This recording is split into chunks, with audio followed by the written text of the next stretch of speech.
Assalamualaikum warahmatullahi wabarakatuh. Pemirsa semuanya yang dirahmati Allah, alhamdulillahirabbil alamin, kita masih bisa berjumpa kembali. Kami Kancan Jagong Official akan menayangkan video singkat keberlanjutan tayangan video sebelumnya, yakni di Tebu Ireng, Jombang. Setelah tayangan singkat di Makbaroh Mbah Hasim, Mbah Wahid, dan Mbah Gusdur, juga Makbaroh keluarga besar Ponpes Tebu Ireng, Jombang, kuranglah lengkap jika kita tidak mengunjungi Museum Islam Indonesia Kiai Haji Hasyim Asy'ari, karena letak museum tersebut tidaklah jauh dari area Ponpes Tebu Ireng, Jombang, kurang lebih berjarak sekitar 500 meter ke arah selatan, dan masih di area Ponpes Tebu Ireng, Jombang. Para pemirsa, ikutilah terus tayangan kami sampai selesai.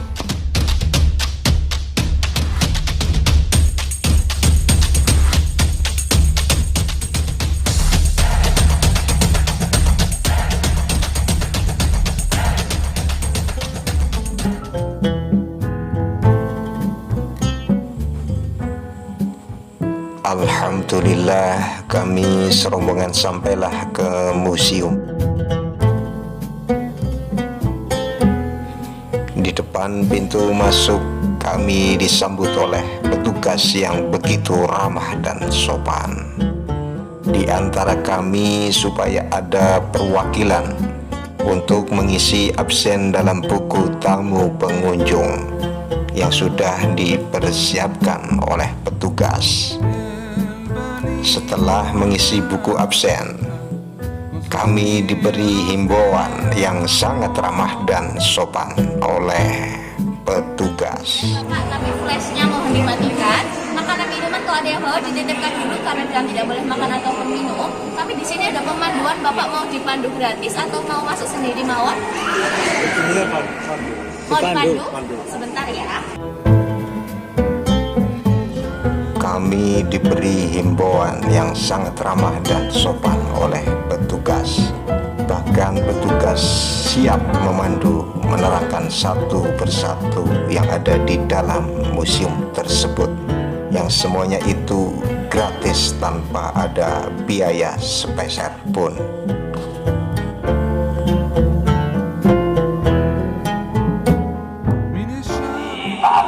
Nanti selama di dalam mohon tidak menyentuh benda-benda koleksi museum, dan kacanya foto boleh tapi lampu flashnya tolong dimatikan, dan kalau bawa makanan minuman dititipkan dulu atau nanti kalau mau minum merokok bisa diambil di sebelah sana. Nah, ke dalam nanti saya antarkan Pak.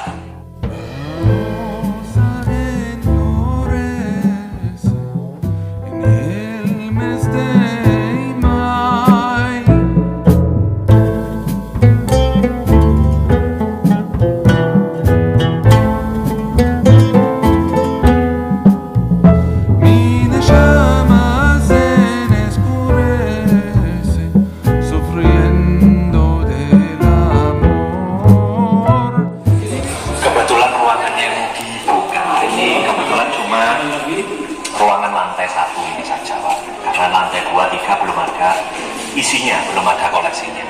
Nah, di sini ini isinya tentang benda-benda bukti masuknya Islam di Indonesia Pak, dari Sumatera sampai Indonesia Timur lah Pak, Maluku, NTB, NTT, dan yang lain. Nah, ini ada rempah-rempah, ini salah satu bukti dulu para mubalik kita berdagang dan juga berdakwah ya Pak ya, di wilayah Sumatera. Ada satu rempah juga yang istimewa Pak di sini Pak, yaitu kapur dari tempat yang namanya Barus. Barus ini di Sumatera Utara Pak. Ini satu-satunya rempah asli Indonesia yang disebut di Al-Quran, tepatnya surat Al-Insan ayat ke-5, sebagai campuran minuman penduduk surga. Karena orang Arab gak bisa ngomong P, ngomong yang F, kafur. Nah, bukan dari gamping, tapi dari pohon yang dibelerek tengahnya, getahnya, dadanya itu diambil. Bentuknya kurang lebih seperti ini. Nah ini sebelum Nabi Isa lahir, Pak, tanaman ini sudah diekspor ke Mesir, digunakan para raja Mesir, Fir'aun, ya sebelum dibalut oleh perban, dia dioleskan ini supaya dagingnya nggak membusuk. Itu dari Nusantara. Jadi zaman Nusantara, zaman Sulaiman, Nabi Sulaiman, Musa itu sudah ada orang. Nah, sudah ada orang dan kita itu ekspor ke sana. Kalau di pelajaran sejarah di sekolah kan seakan-akan orang Indonesia itu baru ada zaman Hindu-Buddha. Nah, terus yang ngirim rempah itu siapa kalau bukan orang Indonesia? Padahal ini asli Indonesia. Asli Indonesia, Pak. Nggak mungkin dia tumbuh di Arab. Dan pohonnya sampai sekarang masih. Masih ada, tapi jenengan harus ke Baru Sumatera Utara sana untuk lihatnya. Ini asli Indonesia. Jadi gaharu. Karena gini, Pak, zaman dulu itu belum ditemukan stek yang batang itu diiris terus itu teknologi itu belum ditemukan. Jadi kalau kita mau beli cengkeh, beli pala, ya harus ke sini. Berlayar 2 tahun. Karena dulu terusan Suez gurung dibelerek, Pak. Jadi harus lewat Afrika Selatan ke India, di sini kurang lebih 2 tahun. Itu pun belum tentu berbuah buahnya. Kalau enggak ya kita neduh dulu di sini sampai dia masa panen, setelah itu balik lagi ke sana. Dan yang bangsa yang pelayar yang paling berani itu Nusantara. Makanya ada lagu nenek moyangku seorang pelaut. Itu orang Indonesia, Pak. Jadi kita dulu itu sudah ke Madagaskar, ke Arab dan yang lain. Zaman-zaman itu. Ya, terus kalau kita lihat catatan agama lain, Pak, ya, ini ngapunten ya, catatan agama lain. Contoh di apa itu namanya? Bibelnya orang Nasrani, Perjanjian Lama, pasal raja-raja disebutkan ketika Sulaiman ingin membuat bait-bait Allah atas sumbangan dari raja Ratu Sabah, dia diberikan kayu gaharu cendana. Nah itu tempatnya di mana? Bukan di sini. Itu satu.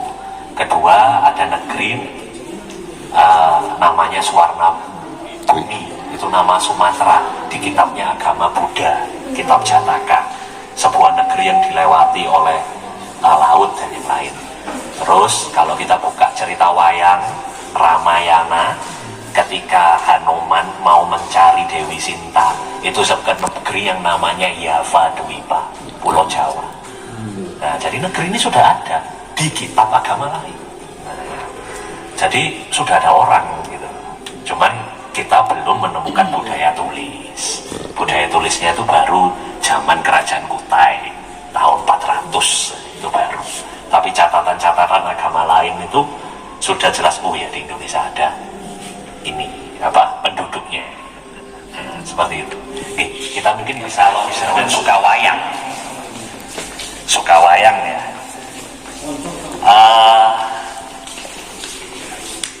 Istrinya Bima, Dewi Arimbi, namanya ya. Ibunya Gatot Kaca itu dari Pulau Jawa Dwipa. Nah, itu kalau kita baca cerita-cerita Mahabharata, Ramayana itu ada petunjuk.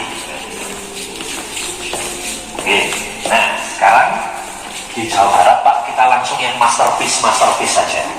Ini ada umbul-umbul bendera Kerajaan Kesultanan Cirebon, tingginya kurang lebih 3 meter. Nah, kalau kita perhatikan ini bendera yang menarik, Pak, karena satu motif ya, itu ada pedang mata 2, ini pedang Zulfikar, pedangnya Nabi Muhammad. Di hampir semua kesultanan Islam Asia Tenggara, pedangnya kayak gini. Ini pedang Zulfikar, ke Kelantan, Johor, Malaka, Aceh, Banten, Cirebon, Mataram, itu rata-rata menggunakan motif ini. Jadi ini motif internasional di zaman itu. Terus yang kedua, Pak, ada kaligrafi yang distilir, disamarkan kalau bahasa batik itu dalam bentuk harimau atau macan. Ini macan Ali, karena melambangkan Ali bin Abi Thalib. Nah, dulu bendera ini digunakan perang, Pak, bersama Demak untuk menggempur Portugis di Sunda Kelapa tahun 1527. Akhirnya menang, Portugisnya lari ke Malaka. Nah, sebagai gantinya kemenangan itu Sunda Kelapa diganti namanya jadi Jayakarta. Jaya itu artinya menang, Karta itu artinya makmur, tempat kemenangan yang makmur. Nah, baru Belanda datang dikuasai tempat itu diganti menjadi Batavia. Karena orang Jawa nggak bisa ngomong V, ngomongnya W, Batavia, Betawi. Kurang lebih sejarahnya. Islam itu sudah hadir di Indonesia. Kita mulai dari yang paling tua, Pak.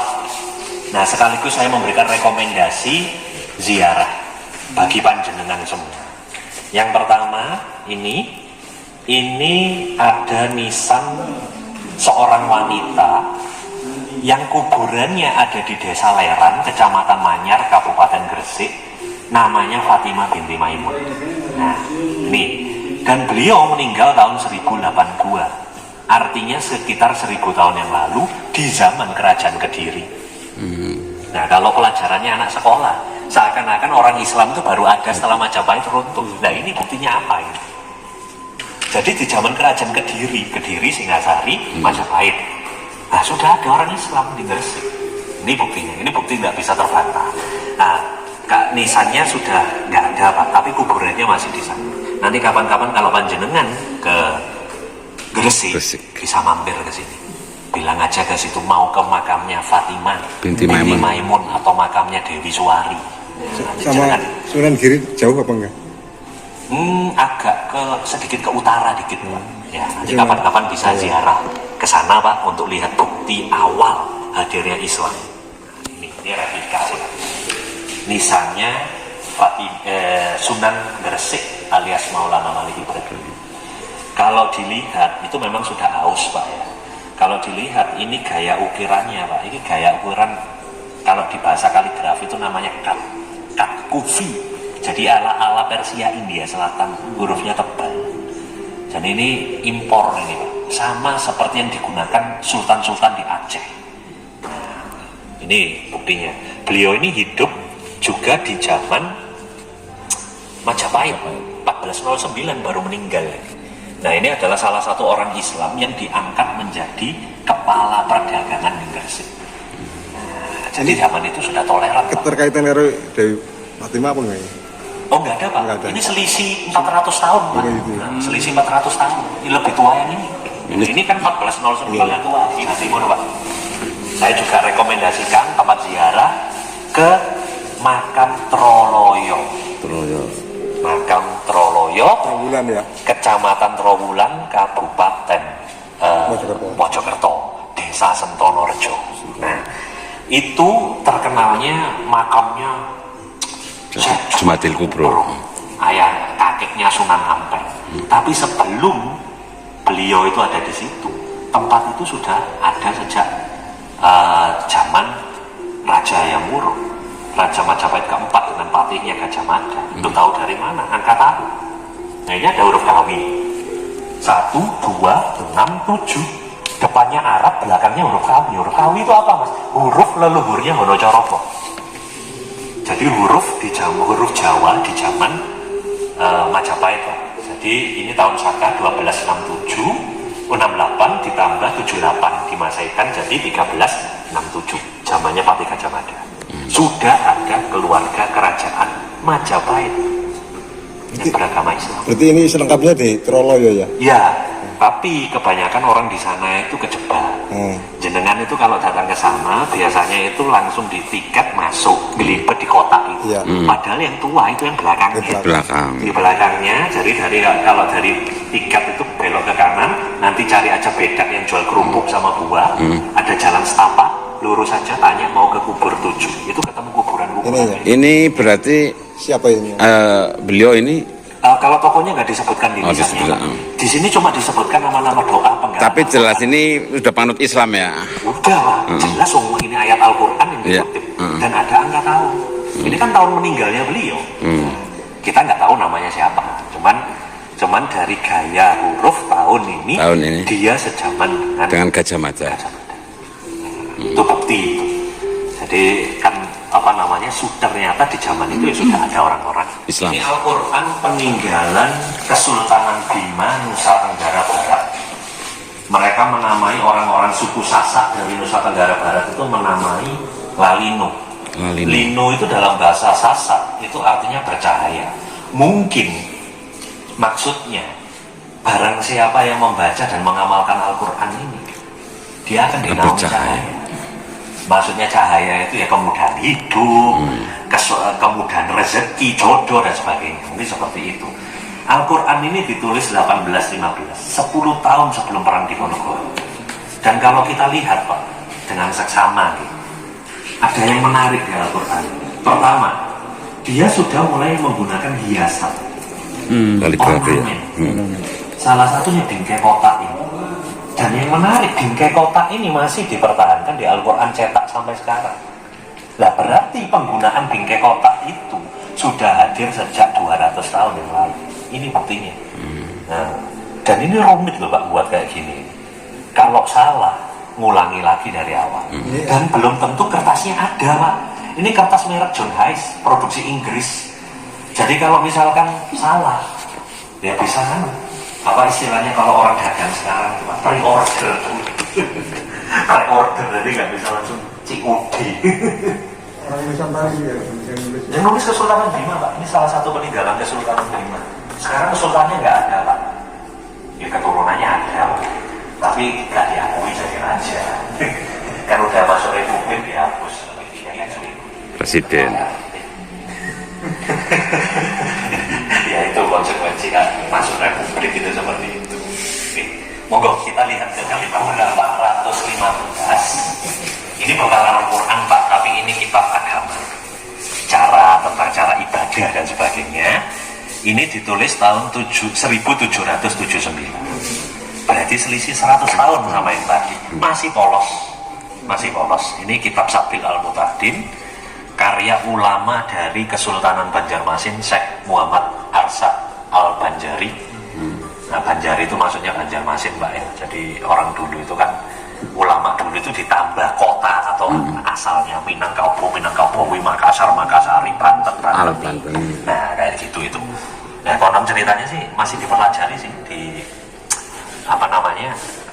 pondok-pondok pesantren di sana kitab ini. Dan salah satu ya karya ulama lokal yang masih ada lah kayak gitu. Oke, kita geser ke arah sana Pak. Ini terakhir di wilayah ini ya Pak. Terakhir ada miniatur Kesultanan Istana Kadria. Itu aslinya ada di TV Pak. Istana ini sampai sekarang masih ada Pak. Dan yang menarik dibuat dari kayu. Nah ini masih ada ini sampai sekarang. Nah ini kayu, kalau di Kalimantan itu biasanya pakai kayu ulin. Jadi semakin kena air, semakin kena lembab, semakin keras. Nah jadi Istana Kadria ini istananya siapa? Istananya Kesultanan Pontianak yang didirikan Syarif Abdurrahman Al-Qadri tahun 1771. Menurut cerita rakyat Pak, ini cerita rakyat ya. Bisa benar, bisa salah. Ketika mendirikan istana ini, beliau itu diganggu Pak, hantu. Kalau ten Jawi namini kuntilanak. Jadi cekikian waktu bangun ini, babat alas hutan. Nah terus kuntilanaknya itu lucunya Pak ya, kita kan dibacakan ayat kursi. Kalau sama beliau enggak Pak, kuntilanaknya ditembak meriam sampai hilang. Nah tempat hilangnya kuntilanak itu dibangun istana ini. Nah dalam bahasa Melayu, bahasanya Upin Ipin Pak ya, kuntilanak itu namanya Pontianak. Sampai cek di Google kalau nggak percaya. Nah, kalau lihat Upin Ipin itu atuk ada Pontianak tuh, hantu itu. Itu cerita rakyat di sana. Kalau saya apa bener Mas itu ceritanya kayak gitu? Bisa bener bisa enggak? Karena setahu saya Ponti atau Punti itu juga nama pohon yang ada di sana. Karena kalau di Jawa itu kan Nusantara itu ada pohon apa dijadikan nama tempat, ya kan? Pagaruyung, Witeruyung, Tarung, Monila, Mojo Pahit, Mojo, Blimbing, Celana, Muka, Kusiking, cucunya Kiai, cicitnya Kiai Haji Hasyim Asy'ari, pengasuh Pondok Tebuireng sekarang. Nah, ini kemarin kita. Nah, ada kitab koleksinya Kiai Haji Hasyim Asy'ari, pojok kiri atas itu tulisannya beliau. Asli Pak. Nah, itu tulisannya, itu artinya ini. Nih, kitab Qodolakol ini dibeli Rp6 Kamis 22 Januari 1925. Itu pojok kiri atas itu. Nah, terus ini ada fotonya beliau. Itu foto Mbak Hasyim asli. Beliau itu nggak suka difoto, Pak. Yang asli kayak gitu ya? Nah, ini ya kan banyak. Kalau yang bukan itu Pak, hoax itu kalau di Kan internet. di Google banyak. Ya banyak. Nah, ini asli. Ini yang punya orang Madura, Pak, dokumennya. Santrinya beliau. Dan yang fenomenal, Pak. Iya. Fenomenal, oke.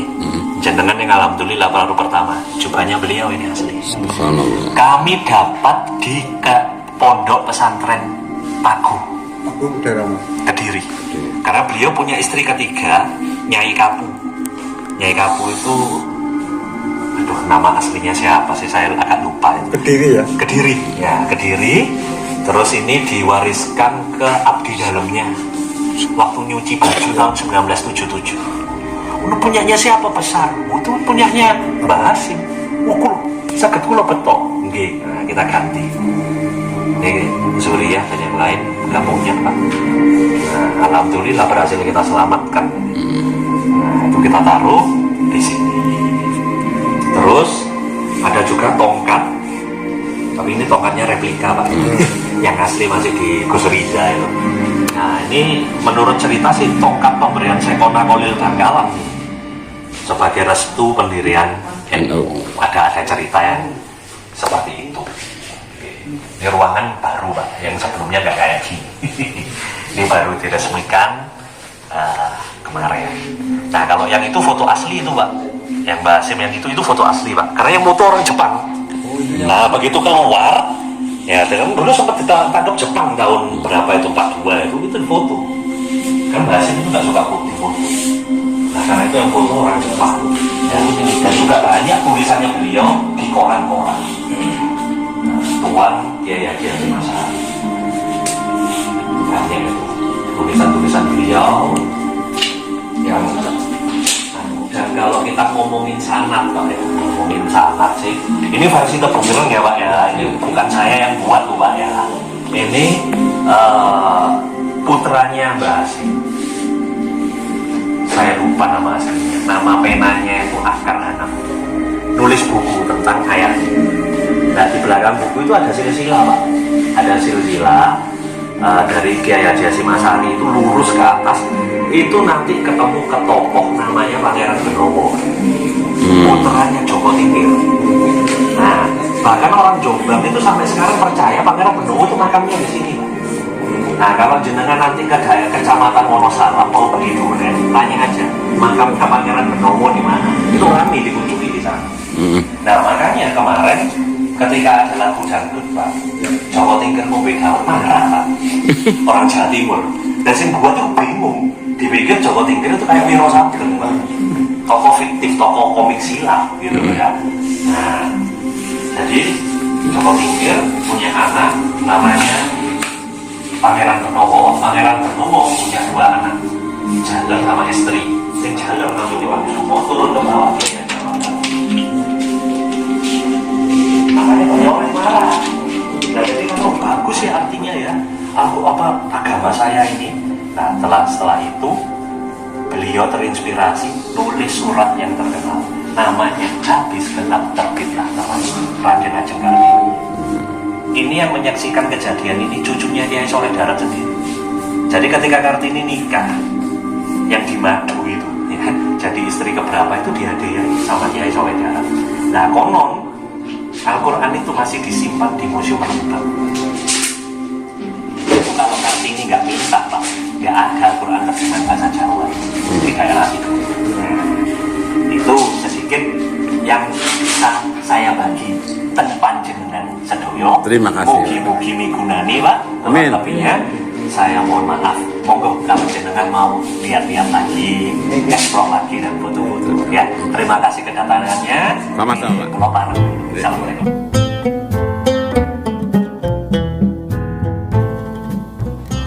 Para pemirsa semuanya yang dirahmati Allah, terima kasih yang sebesar-besarnya atas bergabungnya dengan kami Kancan Jagong Official. Demikianlah tadi tayangan singkat dari kami di Museum Islam Indonesia Kiai Haji Hasyim Asy'ari Jombang, teriring dipandunya oleh petugas.